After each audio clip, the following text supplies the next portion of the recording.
नमस्कार. सगळ्या पत्रकार मित्रांचं मी स्वागत करतो.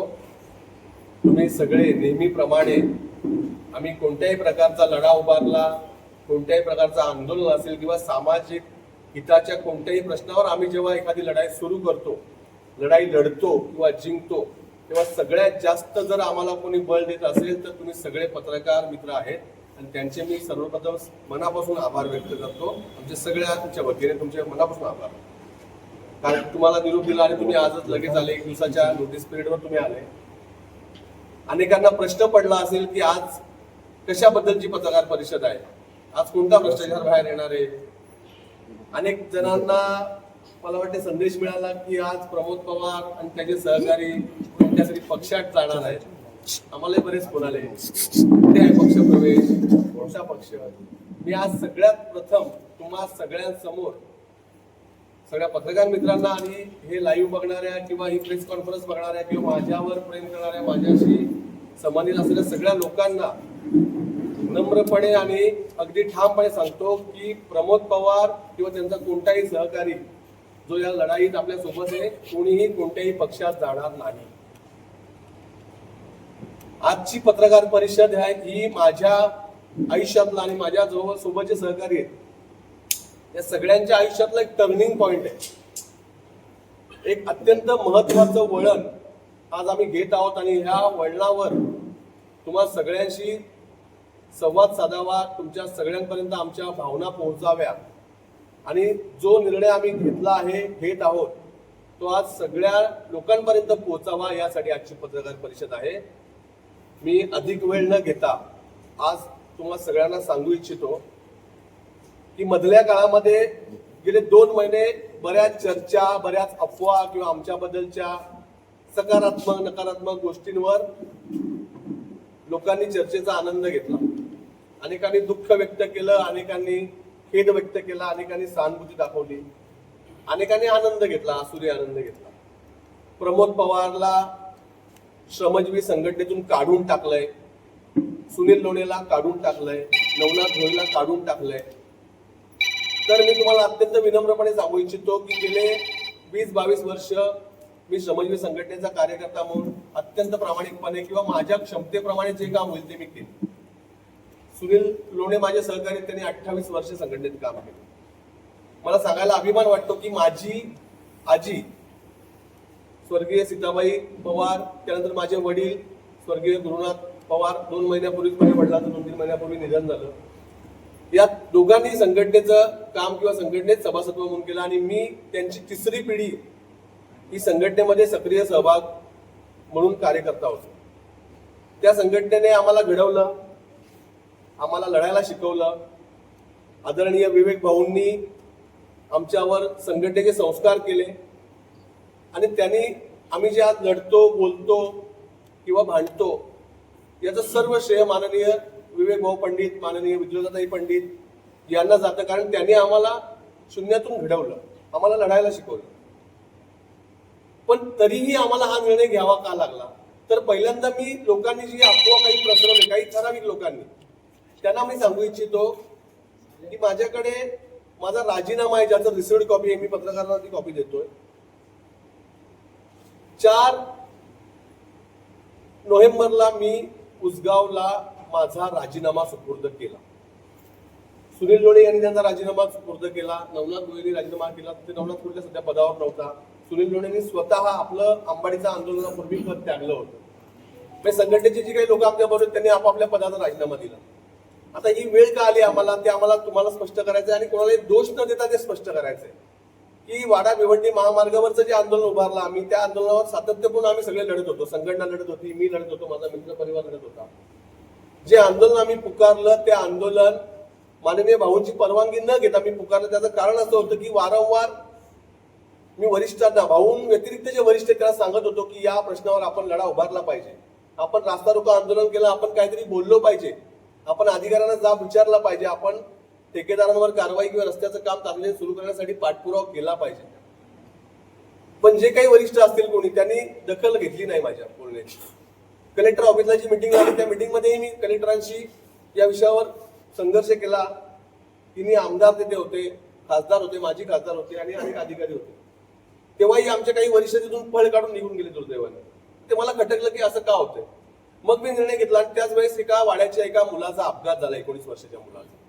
मला खूप वेदना झाली आणि त्या प्रश्नावर मी वारंवार भांडतोय, लढतोय. म्हणून मग ते आंदोलन मी माझ्या क्षमतेने उपोषण करेन. मी लढणार नाही, रस्त्यावर येणार नाही, कारण माझ्याबरोबर कोण आहे, मी एकटा आहे.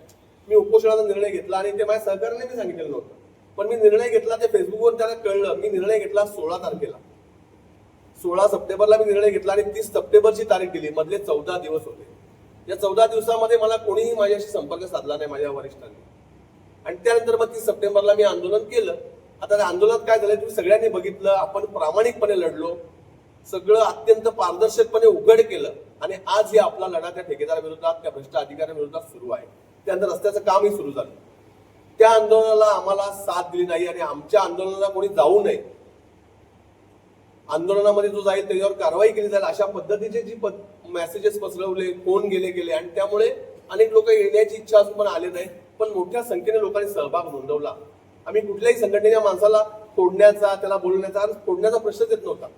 आम्ही संघटनेच्या विरोधात बंड नव्हतं केलेलं. आम्ही लोकांच्या प्रश्नावर उभे राहिलेलो, उतरलेलो. संघटनेला विरोध नव्हता केला. ज्या प्रश्नावर संघटना लढते त्याच प्रश्नावर आम्ही आंदोलन केलं. त्यामुळे वेगळा विरोध करायचा प्रश्न येत नाही. मान्य भाऊंचा आदर आम्हाला कालही होता, आजही आणि उद्याही राहील. या आंदोलनाची परवानगी मी माननीय भाऊंकडून घेतली नव्हती. यासाठी मी पत्रकार परिषदेमध्ये दिलगिरी व्यक्त देखील केली, मी बघितली असेल. त्यामुळे काही चुकीचं आम्ही केलं किंवा काही आमच्याकडनं चुकीचं झालं किंवा आमचा उद्देश वाईट होता असं कधीच नव्हतं आणि ते कधीच सिद्ध झालं नाही. फक्त मी एवढंच सांगेन तुम्हाला की मी राजीनामा दिलेला आहे. कुठलीही हकालपट्टीची काढण्याची पोस्ट तुमच्या तरी बघण्यात आली नसेल किंवा माझ्या तरी बघण्यात आली नाही. मी राजीनामा दिल्यानंतर विनम्रपूर्व राजीनामा दिला आणि विनम्रपूर्व संघटनेच्या सगळ्या ग्रुपमधनं मी बाहेर पडलो आणि 22 वर्षाचा प्रवास संपवला. मी पुन्हा एकदा उल्लेख करेन की आम्हाला ज्यांनी घडवलं त्या माननीय भाऊंचा आम्हाला कालही आदर होता, आजही आणि उद्याही राहील. फक्त भाऊंची दिशाभूल करणारी जी काही लोक 4-2 टाळके भाऊंच्या आजूबाजूला असतात त्यांना कधी माफ आम्ही करणार नाही. कारण आम्हाला ज्या वेदना झाल्यात, 22 वर्षाचा संघटनेचा प्रवास सोडताना, बाहेर पडताना आम्ही काय वेदना भोगल्या किंवा काय त्रास आम्हाला झाला ते आमच्या मला माहिती. सोपं नसतं इतकं. मला जेव्हापासून समज आली, जेव्हापासून मला कळायला लागलं तेव्हापासून मी संघटनेशिवाय दुसरा विचारच केला नाही. प्रमोद पवारांनी काही केलं तर लोक सांगायचे संघटनेने केलं. प्रमोद पवार संघटनेचा आहे, तुम्हालाही माहिती. आणि माझ्या वडिलांच्या निधनानंतर एकच महिन्यामध्ये असा प्रसंग माझ्यावर यावा की असा वेळ माझ्यावर आणली गेली ठरवून. का तर काही लोकांना, भाऊंची दिशाभूल करणाऱ्या लोकांना कदाचित त्या ठेकेदाराबरोबर त्यांना काही साठवलं त्यांचं असेल.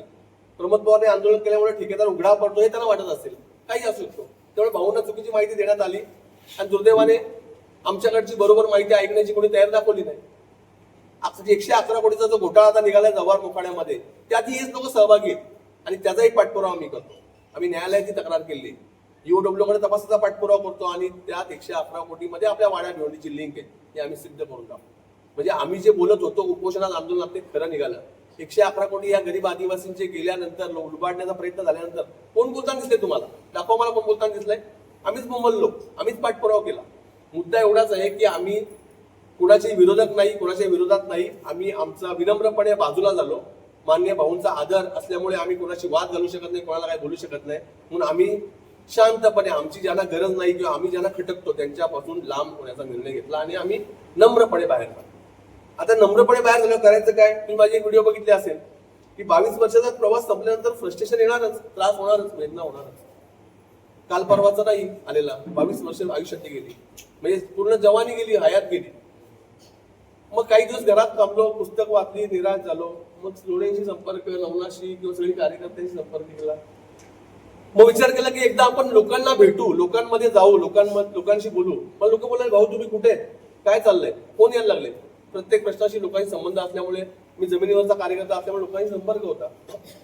या महिन्याभरात मित्रांनो 2ही जिल्ह्याचे काने कोपऱ्यात आम्ही जाऊन आलो.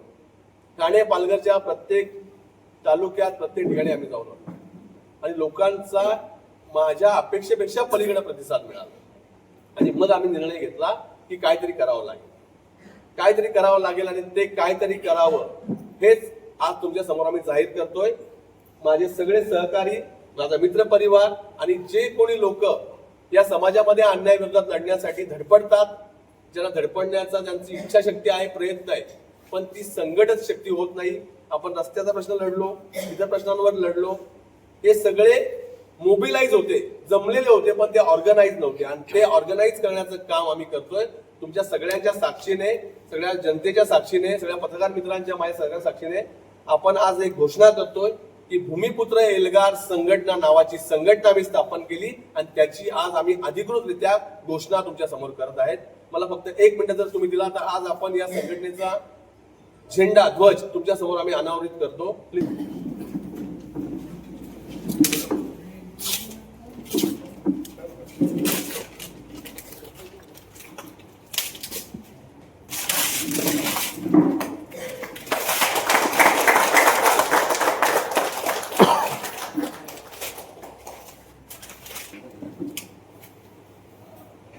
सामने की तरफ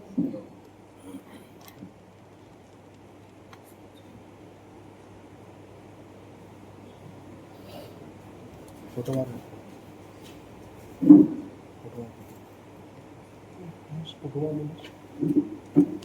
एक मिनट थांबा.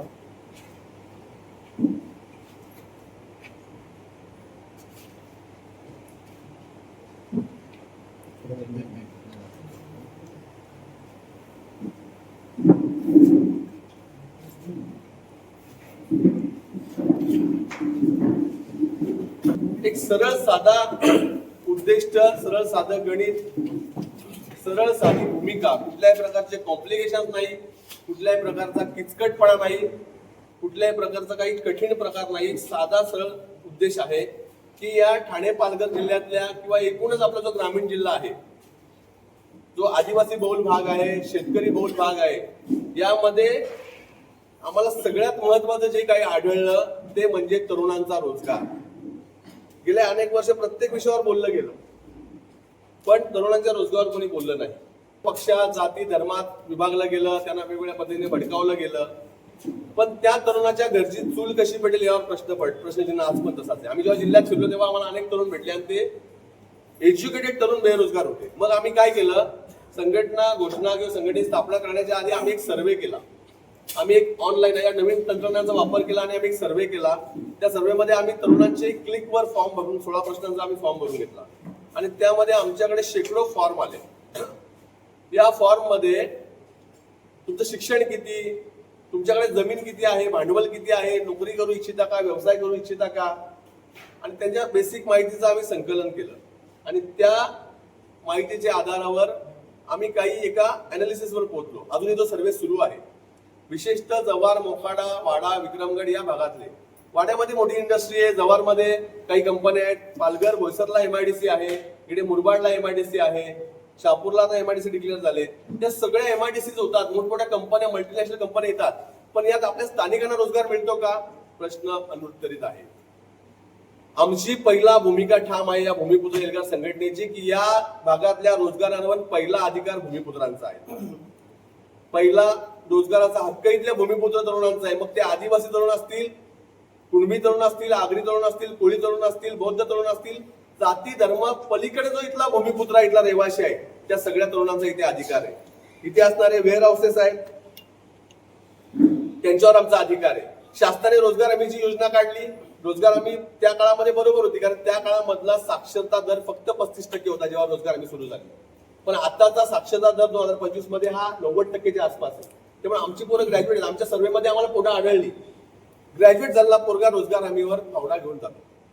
बीकॉम झालेला पोरगा रोजगार हमीवर मजगिरी बांधायला जातो किंवा खड्डे खोदायला जातो. बांधकाम मजूर म्हणून अंबाडीला स्थलांतरित होतो. हे दुर्दैवी आपल्यासाठी. आणि तो आमचा पहिला उद्देश आहे की रोजगार हमीमध्ये अपग्रेडेशन करायचं, या तरुणांना त्यांच्या टॅलेंट प्रमाणे नोकरी द्यायची, रोजगार द्यायचा सरकारने. त्यासाठी आम्ही लढणार आहोत. आम्ही नोकऱ्या वाटणारे नाहीये, आम्ही वस्तू वाटणारे नाहीये, मोफत काय आम्ही देणार नाही, पण आम्ही या लोकांना लढायला शिकू. त्याचबरोबर कातकरी बांधव जे आहेत त्यांचा सगळ्यात मोठा प्रश्न आजही प्रलंबित आहे. कातकऱ्यांसाठी अनेक घोषणा सरकार करते किंवा काही लोक करतात, पण प्रत्यक्ष आम्ही कातकऱ्यांची जीवनशैली गेल्या अनेक वर्ष बघतो की या समाजाला कायम दुर्लक्षित ठेवण्यात आलं. म्हणून आम्ही आमच्या संघटनेचा राज्याचा जनरल सेक्रेटरी नवनाथ भोई नावाचा एक कातकरी तरुण आम्ही केलेला आहे आणि त्या तरुणाला जबाबदारी होती पुढे. आणि स्वप्नील कुठे, स्वप्नील कातकरी घटकाचा पूर्ण प्रमुख जबाबदारी दोनही जिल्ह्यांची. स्वप्नील वाघ हा तरुण याच्याकडे पालघर जिल्ह्यातला तरुण आहे आणि याच्याकडे दिल्ली स्वतः तो व्यवसाय पण आहे आणि बीड सारख्या जिथे खूप दहशत आहे काही लोकांचं आपण नाव घेतोय जी गुन्हेगारी पार्श्वभूमी आहे त्यांच्या गावात जाऊन कातकऱ्यांसाठी काम करून लढाई करणारा हा तरुण आहे. तिथून पालघरवरून बीडमध्ये जाऊन लढाई केली. तर या तरुणांवर आम्ही कातकरी घटकाची एक्सक्लुझिव्ह जबाबदारी देतोय की या समाजातल्या तरुणांना रोजगार कसा देता येईल, या कुटुंबांना आपल्याला स्थलांतर थांबवण्यासाठी काय करता येईल, त्यांच्या गावात जर त्यांना रोजगार मिळाला तर त्यांच्यावर स्थलांतराची वेळ येणार नाही. स्थलांतरित झाल्यामुळे त्यांच्या आरोग्याचा प्रश्न, महिला सुरक्षेचा प्रश्न, मुलांच्या शिक्षणाचा प्रश्न कसा निर्माण होतो आणि मग तो तिथेच कसा रोखता येईल यासाठी भूमिपुत्र एल्गार संघटना आता प्राकर्षण लढा देणार आहे. स्थलांतरित मधून महिलांची सुरक्षा असेल, आरोग्य असेल, शिक्षण असेल, सार्वजनिक आरोग्य योजनांचे आभार असे 111 कोटी रुपये ठेकेदारांनी खाल्ले तर गरीब आदिवासींना योजनांचा लाभ मिळेल कसा काय, गरीब आदिवासींना मूलभूत सुविधा मिळतील कशा काय, यासाठी आमचा लढा असणार आहे. त्यामुळं ही जी संघटना आहे ही संघटना कोणत्या एका जाती, पक्ष, धर्म, पंथ यात बांधून राहणार नाही. ही सर्व जातींच्या, सर्व धर्मांच्या, सर्व पंथांच्या, सर्व लोकांसाठी, शेतकऱ्यांसाठी, शेतमजुरांसाठी, आदिवासींसाठी, बहुजनांसाठी, सगळ्यांसाठी एक नवा पर्याय आम्ही देत आहोत. आणि तरुणांचं हे मोठं संघटन, सर्वसामान्यांचं हे संघटन, या संघटनेला कोणीही बाप नाही. प्रमोद पवार एक मजुराचा पोरगा आहे, माथाडी कामगाराचा पोरगा आणि शेतमजुरांच्या पोरांनी उभं केलेलं हे कदाचित पहिलं संघटन असेल. नेतृत्व आपल्यावर लादलं जातं, नेतृत्व राजाच्या पोटातून येतं. पूर्वी होतं ते, नंतर लोकशाही आली. बाबासाहेबांनी सांगितलं आता नेतृत्व राजाच्या पोटातून नाही, मताच्या पेटीतून नाही. पण मताच्या पेटीसाठी ज्याला उभं केलं जातं तो कुठल्या तरी नेत्याच्या पोटातून आलेला असतो, तो गरीबाच्या झोपडीतून आलेला नसतो. प्रमोद पवारला कोणी आमदारचं तिकीट देणार नाही, कुठल्या तरी नेत्याच्या पोराला दिलं जाईल. जिल्हा परिषदचा अध्यक्ष प्रमोद पवारला कोण करणार नाही, कुठल्या तरी नेत्याच्या पोरालाच केलं जाईल. त्यामुळे आपल्या बाबासाहेब आंबेडकरांनी दिलेल्या लोकशाहीनंतर हे बदल झाले, पण प्रत्यक्ष अंमलबजावणीमध्ये पुन्हा तिकीट देण्याचं काम कोणाला केलं तर त्या राजाच्या पोरानंच केलं. त्यामुळे बघा बरेचसे राजे आता आमदार खासदार आहेत. त्यामुळे आम्हाला हे नको, हे राजकारणाच्या घाणीत आम्हाला जायचं नाहीये. आमचं म्हणणं आहे ही लिडरशिप तरुणांची आहे आणि ही लढवई लिडरशिप आहे. आम्हाला लढायचंय. ठाणे, पालघर जिल्ह्यातल्या प्रत्येक तालुक्यामध्ये आपली संघटना ताकदीने काम करेल. प्रत्येक प्रश्नावर आम्ही लढाई उभी करू. लोकांना होणारे अत्याचार रोखण्यासाठी आम्ही आमच्या क्षमतेने लढू. आमच्यामुळे कोणी बाप नाही, कोणी गॉडफादर नाही, कोणी बॅकअप नाही. आमच्यावर गुन्हे दाखल होतील, आमच्यावर केसेस होतील, आम्हाला अडकवलं जाईल, आम्हाला खच्ची केलं जाईल, पण सगळ्या तयार आम्ही ठेवलेले आहेत. तुरुंगात टाका, मारा, जीव घ्या, गोळ्या घाला, आमच्या सुपाऱ्या द्या, आमचे मर्डर करा, मरत नाही तोपर्यंत लढत राहील. मेल्यावर लढता येणार नाही मला, पण शेवटच्या श्वासापर्यंत माझ्या सर्वसामान्य बांधवांसाठी, कष्टकऱ्यांसाठी, आदिवासींसाठी, भूमिपुत्रांसाठी, शेतकऱ्यांसाठी, कुटुंबीय आघाडी, कोळी, माझे सगळे बांधव आहेत, या सगळ्यांसाठी प्रमोद पवारांचे सगळे सहकारी लढण्याचा निर्धार करून तुमच्या समोर आले. ही पत्रकार परिषद त्यासाठीच आहे की आज आम्ही 13 तारखेला आमच्या भूमिपुत्र एल्गार संघटनेची अधिकृत पूर्णपणे नोंदणी झालेली आहे. ही आपली संघटना असेल. या संघटनेची उद्यापासून पूर्ण प्रवेशाची नोंदणीची प्रक्रिया सुरू होईल. प्रत्येक सभासदाला फक्त 50 रुपये प्रवेश फी, सभासद फी आणि 10 रुपये प्रवेश फी अशी आमची फी असेल. आणि हा प्रत्येक सभासद आम्ही अशा प्रकारचा ओळखपत्र देणार आहोत. संघटनेची पूर्ण रचना आहे नियोजित संघटनेची. यामध्ये पूर्ण सगळे आम्ही दोन्ही जिल्ह्यामध्ये काय काम केलंय, कसे पदाधिकारी नेमले, त्याचा पूर्ण स्टडी मटेरियल आहे. आणि एकूणच साध्या सरळ पद्धतीने, सरळ मार्गी, स्वच्छ आणि पारदर्शक नेतृत्व देण्याचं काम आम्ही करणार आहोत. कोणतीही गडबड नाही, लबाडी नाही, छुपा कारभार नाही. जे काय असेल ते समोर असेल आणि सगळ्यांच्या समोर असेल. त्यामुळे आमची सगळ्यांना विनंती, सगळ्यांना म्हणजे तुम्ही समजू शकता कोणाला विनंती, की आम्ही कोणाचे विरोधक नाहीये. आम्ही कोणाला काउंटर करायला, कोणाला विरोध करायला, कोणाला डॅमेज करायला किंवा कोणाला फोडायला संघटना स्थापन केली नाही. ना आम्ही नाव चोरलंय, ना आम्ही चिन्ह चोरलंय. भूमिपुत्र हा प्रत्येक जण इथं राहणारा रहिवासी भूमिपुत्र आहे. इथे 15 वर्षापेक्षा जास्त अधिवास झाला त्याचा, मग तो परराज्यातला का असेना, तो आमचा भूमिपुत्र आहे, तो इथला रहिवासी. भूमिपुत्राचा अर्थ काय, तर या मातीशी प्रामाणिक असणारा, या मातीवर प्रेम असणारा, इथल्या भूमीवर प्रेम असणारा, इथल्या मातीला आपली माऊली मानणारा, तो भूमिपुत्र आहे. आणि त्या पद्धतीची भावना ज्याच्याकडे असेल तो प्रत्येक जण आमचा आहे आणि त्यासाठी आम्ही लढणार आहेत. कृपया आमच्या रस्त्यात अडथळे निर्माण करू नका. आम्ही कोणालाही विरोध करणार नाही. आम्ही कोणालाही काय कमला त्या फोडीच्या राजकारणात जायचं पण नाही. सगळ्या नवीन तरुणांना घेऊन आम्ही संघटना बांधतो. जो आमच्याकडे त्याचं स्वागत आहे. आम्ही कोणाला फोडायला तोडायला जात नाही. आम्हाला काय जाऊन ताकद दाखवून कोणाकडे जाऊन काय करायचं नाही ऍडजस्टमेंट. करायची असते तर आम्ही त्या 30 सप्टेंबरला आपल्या अंबडीलाच केली असते. आम्हाला लोकांना एकत्र करायचे, जागृत करायचे. स्वातंत्र्याच्या आता 80 वर्ष पूर्ण होतील, संविधानाचा अमृत महोत्सव 75 वर्ष झाली, पण आजही मूलभूत प्रश्न तसेच आहेत. आजही आपल्याला आपल्या मूलभूत अधिकारांसाठी झगडावं लागतं, हे दुर्दैवी. त्यामुळे आता ही दुसऱ्या स्वातंत्र्याची लढाई वगैरे नाहीये. हे स्वातंत्र्य आपल्याला मिळालेलं आहे 47ला, त्या स्वातंत्र्याच्या अंमलबजावणीची लढाई. कारण स्वातंत्र्य कागदावर आहे, स्वातंत्र्य मुठभरांना आहे, स्वातंत्र्य धननाट्या श्रीमंतांच्या बंगल्यात दबलेलं आहे. ते आपल्या लोकांपर्यंत पोहोचवायचे आणि त्यासाठी लोकांना लढायला सक्षम करायचं. आमच्याकडे 1 रुपया नाही लोकांना काय वाटायला. त्या साड्या वाटा, वस्तू वाटा, आम्ही काही वाटणार नाही. कारण 2 नंबरची अशी 100 कोटीची बिलं आम्ही काढत नाही, त्यामुळे आम्हाला वाटता येणार नाही. आम्ही लोकांच्या सोबत लढण्यासाठी आमचा वेळ देणार आहे. आमच्याकडे आमचा वेळ आम्ही समर्पित करणार आहेत, आमचं जीवन आम्ही समर्पित करणार आहेत. जे आमच्याकडे आहे ते आम्ही देणार आहेत आणि ते समर्पण आम्हाला आहे. माझी विनंती आहे, कोणालाही काय दुखवायचं नाही, मला काय नाही करायचं. ज्या संघटनेबरोबर मी 22 वर्षाचा प्रवास केला, त्या संघटनेच्या सगळ्यांचे मी आभार व्यक्त करतो. माननीय भाऊंना मी कालही सदस्य नमन करत होतो, आजही करतो आणि उद्याही करत राहीन, कारण ते माझ्यासाठी पितृतुल्य होते, आहेत, राहतील आणि आदरणीयच आहे. फक्त आमच्या वाटचालीत कोणी काही जे 4-2 लोक आहेत अशी फडफडणारी, त्यांनी कृपया अडथळे निर्माण करू नका, हे मी फार नम्रपणे सांगतो. तर मला कोणावरही टीका करायची नाही, कोणावरही काही बोलायचं नाही आणि कोणाचं काही काढायचं नाही. कारण मी जर काही काढलं तर कोणाला ते परवडणार नाही अनेकांना. कारण माझ्याकडेही असे काही गुपित सत्य आहेत की जे अनेकांच्या डोळ्यात पाणी आणू शकतील, अनेकांच्या डोळ्यात पाणी आणतील. माझं म्हणणं आहे की मला त्या मार्गावरच जायचं नाही. आम्ही आमचा वेगळा मार्ग निवडलाय, आम्ही आमची वाट चोखळली, त्यात आम्हाला निर्भयपणे काम करू द्या. ही लोकशाही आहे. आपण बोलतो लोकशाहीमध्ये सगळं निर्भय झालं पाहिजे. मग आमच्या कुठल्याही कार्यकर्त्याला, आमच्या कुठल्याही सभासदाला किंवा आमच्या कुठल्याही टीम मधल्या सहकार्याला भय नाही वाटलं पाहिजे. कुठे दाबण्याचा प्रयत्न, कुठे अडकवण्याचा प्रयत्न, असं कुठले राजकीय आणि इतर दबाव आणून करू नका. आमच्या एकही माणसाला तुम्ही निर्भय करण्याचा प्रयत्न केला तर मग मी गप्प बसणार नाही.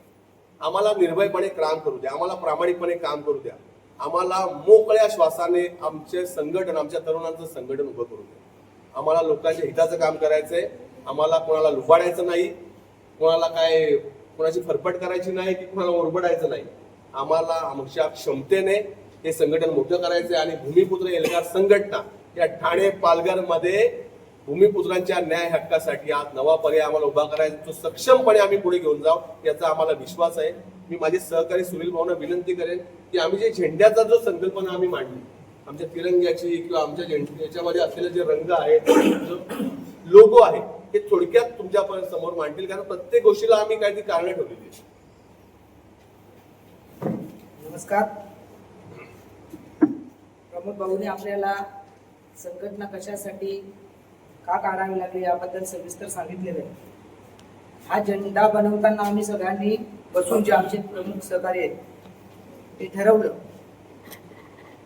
यामध्ये जे खाली पोपटी रंग आहे, पोपटी झेंड्याची, हा पोपटाचा रंग आहे. पोपट नेहमी बोलतो, म्हणजे ज्यांना बोलता येत नाही त्यांना बोलायलाही संघटना शिकवणार. शेतकऱ्यांचा, आपला कृषी प्रधान देश आहे, बरोबर आहे, समृद्धीचा आहे शेतकऱ्यांचे, बरोबर. पीक येतं ते हिरवं येतं. शेतकऱ्यांचा एक त्याच्यामध्ये उद्देश आहे की शेतकऱ्यांसाठी संघटना आहे. मध्ये जो पांढरा रंग आहे म्हणजे आम्ही जे संघटनेचं काम करू ते पारदर्शक असेल, स्वच्छ असेल, शांततेचे प्रतीक आहे ते. म्हणजे ही संघटना कुठल्याही प्रकारे अहिंसा न करता अहिंसेच्या मार्गाने, महात्मा गांधींनी दिलेला अहिंसेचा मार्ग आहे त्या मार्गाने लढणारी आहे. वरचा रंग आहे तो भगवा आहे, म्हणजे छत्रपती शिवाजी महाराजांनी शौर्याचं प्रतीक आहे ते. त्याचबरोबर हा आपला महाराष्ट्र साधू संतांची परंपरा असणारा वारकरी संप्रदायाचा, त्यांचाही भगवाच आहे. म्हणजे आपण साधू संतांची परंपरा घेऊन, छत्रपती शिवाजी महाराजांची विचार घेऊन ही संघटना चालवणार आहोत. त्याचबरोबर मधीची मूठ आहे, तुम्हाला मुठीच्या बाजूला जो पाठीमागचा भाग दिसतो, सूर्य, उगवता सूर्य, म्हणजे समाजामध्ये ज्यांच्या जीवनामध्ये अंधार आहे त्यांना प्रकाश देण्याचं काम ही संघटना करणार आहे. अंधारातून प्रकाशाकडे, ज्यांच्यावर अन्याय अत्याचार आहे तो दूर करण्याचं काम संघटना करणार आहे. मध्ये तुम्हाला हाताची मूठ दिसते, त्या मुठीतून असा संदेश जातो की कुठल्या जाती जाईल अलग अलग गोट्यात वेगवेगळ्या जातीची लोक अलग राहिली तर वाद होऊ शकतात, पण ती एकत्र आली तर एक चांगली संघटना होऊ शकते. जे हिंदू, मुस्लिम, शीख, इसाई वेगवेगळे जाती धर्म असतील, कातकरी, कोळी, कुणबी, आगरी या सगळ्यांना एकत्र करण्याचं काम केलं. आणि दुसरी गोष्ट ती मजुराची मूठ आहे, एकतेची मूठ आहे, एकीची ताकद दाखवणारे चिन्ह येते. त्याचबरोबर बाजूला कणीस दाखवले. आपल्याकडे शेतकऱ्यांवर खूप मोठं संकट येतं. परतीच्या पावसामुळे आलं, खूप आम्हाला दुःख झालं यावेळेस, परंतु आम्ही संघटना करण्याची वाट थोडे बघत होतो. आणि बघा एकाही ते पक्षांनी काढलं का, आंदोलन केलं का, शेतकऱ्यांचं नुकसान भरपाई मिळावी, करोडोचं नुकसान झालं. परंतु हे शेतकऱ्यांचं प्रतीक आहे. शेतकऱ्यांसाठी आम्हाला काम करायचं, लढायचं असं दाखवतोय. त्याचबरोबर इथे एक पुस्तक दाखवलंय की अनेक विद्यार्थ्यांची आपल्याला संघटना बांधायची, विद्यार्थ्यांना सोबत घ्यायचंय. त्याचबरोबर इथे एक टोपी दाखवली बघा, पदवीचं प्रतीक आहे. म्हणजे पदव्या घेतलेल्या आहेत अनेक लोकांनी, म्हणजे अनेक तरुणांना सोबत घेऊन, सुशिक्षित तरुणांना सोबत घेऊन संघटनेचं काम पुढे न्यायचंय आणि आपल्या देशाला, आपल्या राज्याला समृद्ध कसं करता येईल, गोरगरिबांवरचा अन्याय कसा दूर करता येईल, हे या झेंड्यातून आम्ही दाखवण्याचा प्रयत्न केला.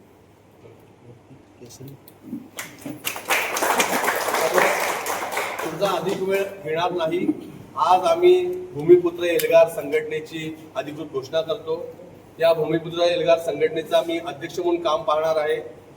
सुनीलजी लोणे हे आमचे राज्याचे कार्याध्यक्ष म्हणून काम पाहणार आहेत. कल्पेशजी जाधव हे राज्याचे उपाध्यक्ष म्हणून काम पाहणार आहेत. नवनाथ भोये हे राज्याचे सरचिटणीस म्हणून काम पाहणार आहेत. प्रमिलाताई आमच्याबरोबर सक्रियपणे आहे. गेले अनेक वर्ष त्यांनी आदिवासी ग्रामीण भागात काम केलं. या पालघर जिल्ह्याच्या आमच्या महिला प्रमुख म्हणून जबाबदारी यांच्याकडे आम्ही दिलेली आहे. आणि अनेक पदाधिकाऱ्यांची आपली नियुक्ती पाहिजे. दुष्यंत गायवट जे आमचे ज्येष्ठ संघटनेचे पदाधिकारी आहेत तेही सुनील लोणेला सहकारी म्हणून उपकार्याध्यक्ष म्हणून त्यांच्याकडे जबाबदारी दिलेली आहे. रुपेश जाधव हे तरुणांचं काम पूर्ण राज्याचं पाहणार आहेत. आणि मिलिंद कांबळे असतील, स्वप्नीलचं पूर्ण कातकरी घटकाचा प्रमुख आहे. मिलिंद कांबळे आमच्या संघटनेच्या फाउंडिंगचं काम, आपल्या माध्यमांचं काम बघणार आहेत. तर प्रत्येकाची जबाबदारी ही निश्चित करण्यासाठी आम्ही नियुक्ती पत्राच्या बाबतीतली घोषणा करणार आहोत. सुशीलाताई जे आमच्या महिला कार्यकर्ते आहेत ते आमच्या ठाणे जिल्ह्यातल्या महिलांचं काम पाहणार आहेत. म्हणजे पालघर आणि ठाण्यामध्ये मोठ्या प्रमाणात महिलांची टीम आपल्या बरोबर आहे. ठाणे आणि पालघर जिल्ह्यामध्ये मोठ्या प्रमाणात तरुणांची टीम आपल्या बरोबर आहे. महिला घटक, तरुण घटक, कातकरी घटक, शेतकरी घटक, त्याचबरोबर कामगारांची विंग, अशा प्रकारच्या वेगवेगळ्या विंग्स आपण क्रिएट करून हे काम करणार आहेत. नवीन तंत्रज्ञान वापरून, म्हणजे जाऊन ते कागद जाऊन त्या जवाहरला जाऊन भरून घ्यायची गरज नाही, तर इथे एका क्लिकवर आपण काही जनरेट केलं तर ती जवाहरची माहिती आपल्याला इथे अपडेट होईल. यासाठी आम्ही अधिकृत संघटनेची वेबसाईट क्रिएट करतो, मोबाईल ऍप्लिकेशन क्रिएट करतो. नवीन तंत्रज्ञानाचा उपयोग करून तरुणांना जोडण्याचं आम्ही काम करणार आहोत.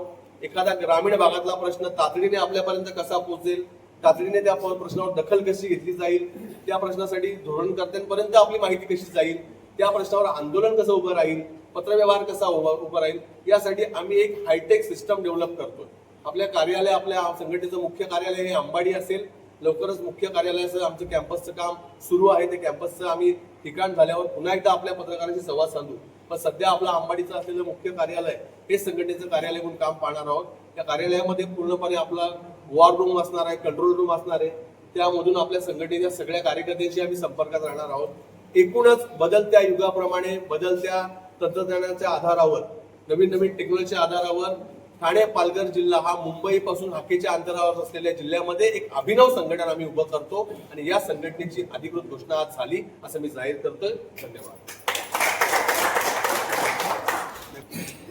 ओके. तर मनामध्ये प्रमोद भाऊ, तुमच्या मनामध्ये खंत आहे का? 22 वर्षाची श्रमजीवी संघटना अगदी खेडोपाड्यात, रानमाळात, अगदी रस्त्यावर, भर पावसात, भर उन्हात आपण अगदी रात्रीच्या 11:30-12 पर्यंत रास्ता रोको आंदोलनं केलीत. मनामध्ये संघटना सोडताना आणि नवीन संघटना होताना आनंद, या दुहेरी गोष्टीमध्ये काय? सुरजी, कसं आहे, एक स्पष्ट सांगतो की कधीही कोणी असं समजू नये की सगळं काही मी चालवतो. कोणीतरी असतो हाताळणारा, चालवणारा, आणि आपण एक त्यातले छोटे घटक असतो. त्यामुळे माझ्या मनात कदाचित आणि किंचितही असा आविर्भाव नाही की मी फार मोठा कार्यकर्ता होतो आणि माझ्या जोरावर सगळं चालायचं. अजिबात नाही. मी या सगळ्या संघटनेच्या प्रोसेस मधला एक छोटासा कण होतो. त्यामुळे मी बाजूला झाल्याने संघटनेला किंचितही फरक पडणार नाही. कारण संघटना खूप मोठी आहे, त्यांचं काम खूप मोठं आहे. आम्ही एक छोटेसे घटक होतो. त्यामुळे आमचा हातभार काय होता, आम्ही संघटनेच्या लढाईमध्ये आम्ही आमचा खालीचा वाटा उचलत होतो. त्यामुळे आमच्यामुळे संघटना गावापाड्यात होती की आमच्यामुळे संघटना वाढली वगैरे हा गैरसमज माझ्या डोक्यात कधी नव्हता आणि कधी नाही आणि आमच्या कोणाच्या डोक्यात नाही. आम्ही जे काम केलं, जेवढा वेळ केलं, जितकं केलं ते प्रामाणिकपणे केलं. आम्ही जे आमचं योगदान देण्याचा प्रयत्न केला, जितका दिला तो प्रामाणिकपणे दिला. संघटनेने आम्हाला घडवलं, काही कार्यकर्ते खूप चांगले घडले, काही घडले नाही. जो खूप जास्त प्रमाणात मेहनत करतो, जास्त प्रमाणात समर्पित होतो, तो चांगल्या प्रकारे घडतो. कदाचित आमचं समर्पण जास्त असल्यामुळे आम्ही चांगले घडलो. दुर्दैवाने काही लोकांना ते चांगलं घेता आलं नाही. आम्ही भाऊंचं जे जे चांगलं आहे ते घेतलं. भाऊंनी आम्हाला लढायला शिकवलं, भाऊंनी आम्हाला स्वातंत्र्य शिकवलं, भाऊंनी आम्हाला अभिव्यक्ती स्वातंत्र्य शिकवलं. मी मुक्तपणे बोलू शकतो, माझ्या मनातली भावना व्यक्त करू शकतो, हे स्वातंत्र्य आम्हाला संघटनेने शिकवलं. जे तुम्हाला पटत नाही, जे चुकीचे आहे त्याला वेळीच आणि स्पष्टपणे विरोध करा, हे आम्हाला संघटनेने शिकवलं. त्यामुळे आम्ही जे चांगलं शिकलो ते सगळं चांगलं आम्ही घेतलं. संघटनेमध्ये आम्ही एक छोटासा भाग होतो. 22 वर्षाचा हा प्रवास संपवताना प्रचंड वेदना होते. खंत नाही वाटत, वेदना होते, डोळ्यात पाणी आलं वाटत. का तर मी 22 वर्ष माझ्या पत्नी बरोबर व्यतीत केलेलं नाही. कारण माझ्या लग्नाला तेवढे वर्ष झालेलं नाही. म्हणजे माझ्या पत्नीचा माझा सहवास 12-15 वर्षाचा आहे. त्यापेक्षा जास्त सहवास माझा संघटनेचा आहे. त्यामुळे संघटनेपासून दूर जाताना प्रचंड वेदना होते. पण ठीक आहे, जर आपली जिथे गरज नसेल किंवा आपलं जिथे असणं कोणाच्यासाठी तरी त्रासदायक असेल, तेव्हा शांतपणे आणि नम्रपणे तिथून बाजूला होणं चांगलं असतं. आणि तो निर्णय आम्ही घेतलेला आहे. त्यामुळे आता खंत आणि वाईट वाटण्यात काय अर्थ नाही. ती वेळ निघून गेली. आता आपण नव्याने सुरुवात करूया. पण नवी सुरुवात करताना मला प्रचंड आनंद होतो, अभिमान होतो. माननीय भाऊंनी जे आम्हाला शिकवण दिली किंवा जे आमच्यावर संस्कार केले संघटनेचे, मी इथं विश्वासाने सांगेन की ते सगळे संस्कार आणि सगळी शिकवण आम्ही प्रत्यक्षात उतरवण्याचा प्रयत्न करू. आणि या संघटनेमध्ये तुम्हाला भूमिपुत्र एल्गार संघटनेमध्ये त्या संस्काराचं प्रतिबिंब तुम्हाला दिसेल, हा विश्वास मी तुम्हाला देऊ शकतो. आजपासून चर्चा नक्की होईल, कारण श्रमजीव संघटना तुम्ही सोडलीत. विवेक भाऊ पंडित, निलेश सांबरे एकत्र वाडा नगर पंचायतमध्ये एका मंचावर महाराष्ट्राचे माजी मुख्यमंत्री आणि विद्यमान उपमुख्यमंत्री एकनाथ शिंदे यांच्या सोबत युतीत पाहायला मिळाले. तर पुढच्या तुमच्या संघर्षामध्ये खरं तर तुमचं निलेश सांबरे आणि प्रमोद पवार एक युद्ध म्हणावं लागेल, तुमचं उपोषण, तुमचं आंदोलन. पण विवेक पंडित हे निलेश सांबरेंच्या सोबत त्या निवडणुकीमध्ये पाहायला मिळाले. यावर आपलं मत काय? नाही, माझं पण एवढंच आहे. निलेश सांबरे ही माझे विरोधक नाही, माझे वैरी नाही. निलेश सांबरेंची कंपनी किंवा निलेश सांबरेंच्या ज्या काही भ्रष्टाचाराचे मुद्दे आहेत, त्या मुद्द्यावर त्यांचा माझा वाद. व्यक्तिगत निलेश सांबरे माझा वैरी नाही, दुश्मन नाही. त्यामुळे निलेश सांबरे किंवा काय हा विषय माझ्यासाठी महत्वाचा नाही. भ्रष्टाचार जो पण करेल तो माझा विरोधक आहे. भ्रष्टाचार जो करेल तो माझा विरोधक आहे. भ्रष्टाचार करणारा ठेकेदार माझा विरोधक आहे. भ्रष्टाचार, अपहार, लोकांच्या हक्काचं खाणारा अधिकारी माझा विरोधक आहे. आणि त्या लोकांना पाठीशी जो घालत असेल तोही माझा विरोधक आहे. त्यामुळे त्याबद्दल मला बोलण्यात काही इंटरेस्ट वाटत नाही. फक्त कोण कोणाच्या स्टेजवर जावं, कोणाला पाठिंबा द्यावा हा ज्याचा हक्क आहे. माननीय भाऊ ही विवेक भाऊ ही खूप मोठी हस्ती आहे, मोठी व्यक्ती आहे. त्यामुळे त्यांच्या निर्णयाच्या बाबतीत त्यांचे काही विजन्स असतील, त्यामुळे त्यांच्या निर्णयावर मी प्रतिक्रिया देण्या इतका मोठा नाहीये. त्यामुळे तो राजकीय विषय माझ्यासाठी एवढा महत्वाचा वाटतो. ठाणे पालघर जिल्ह्यात असा एक अफवा आहे का तुम्हाला काढण्यासाठी कितीतरी कोटी रुपयांचा सौदा त्या ठिकाणी केला नाही. कसा झाला सौदा किंवा काय झालं ते काढण्यासाठी हा मला प्रकार माहित नाही. पण पहिली गोष्ट मी सांगतो, मोनीजी, मला काढल्याचा प्रकार तुम्हाला एक पण बातमी वाचायला तुम्हाला प्रेसोट आली का एखादी? प्रमोद पवार यांची हकालपट्टी अशी प्रेसोट आली का तुम्हाला? माझ्याकडे राजीनामा आहे, त्यामुळे आता प्रश्नच नाही हकालपट्टीचा. मी बाहेर पडलो नाही. तसा प्रश्न नाही.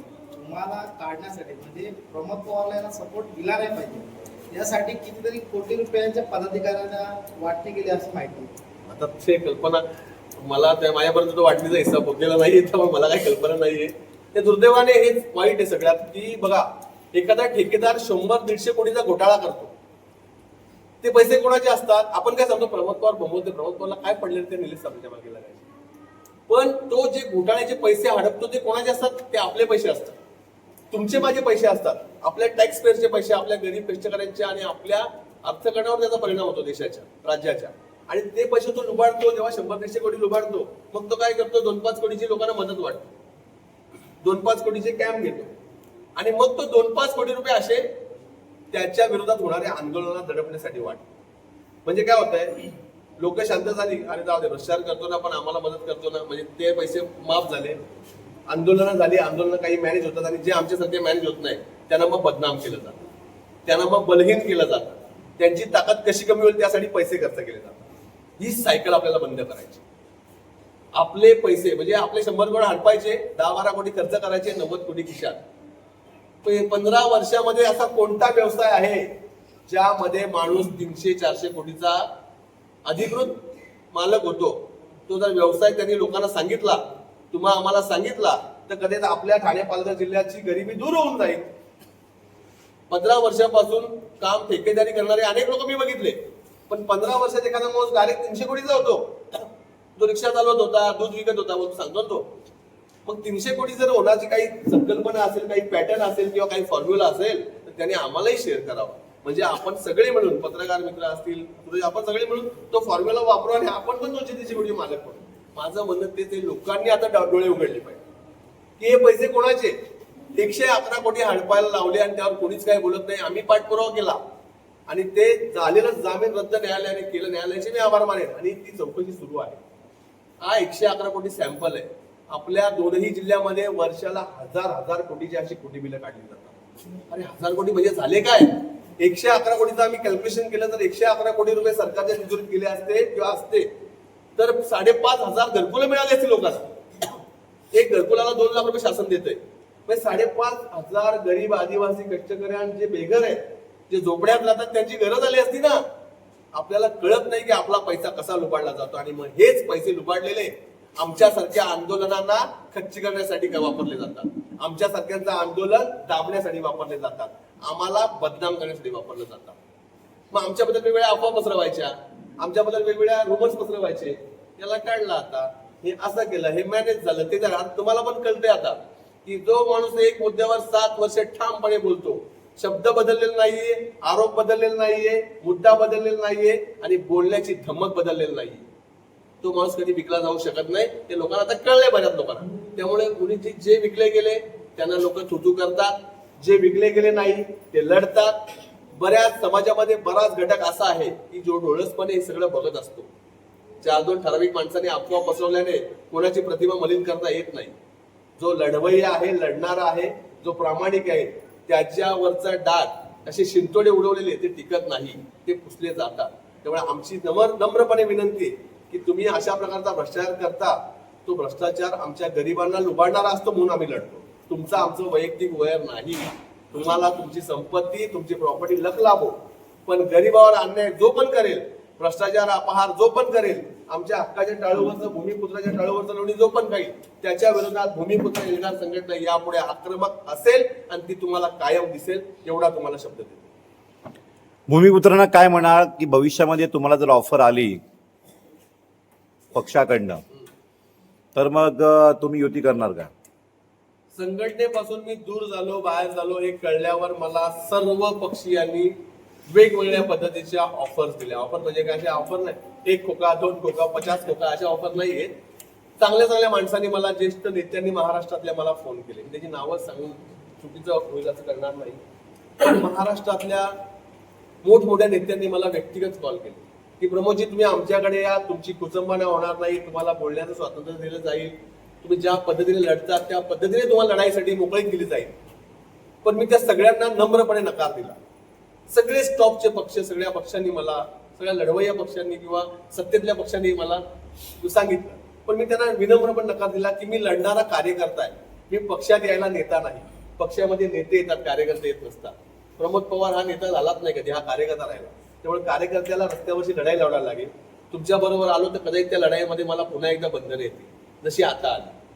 कारण कोणतरी शिंदे गटात जातो, कोणतरी बीजेपीत जातो, कोणतरी ठेकेदाराची वॉशिंग मशीन मध्ये टाकला जातो, परत तो स्वच्छ होतो, परत तो चांगला होतो आणि या सगळ्या प्रोसेसमध्ये आपली निर्मा पावडर संपून जाईल. त्यामुळे आपण त्या भानगडीत पडायचं नाही. आम्ही सांगितलं की तुम्ही सगळे चांगले आहात. जेव्हा जेव्हा तुमचं सहकार्य मिळेल तेव्हा आम्ही तुम्हाला सहकार्य करू. जेव्हा जेव्हा तुम्ही चुकाल तेव्हा तुमच्या विरोधात लढण्यासाठी आम्ही आमचे हक्क अबाधित ठेवू.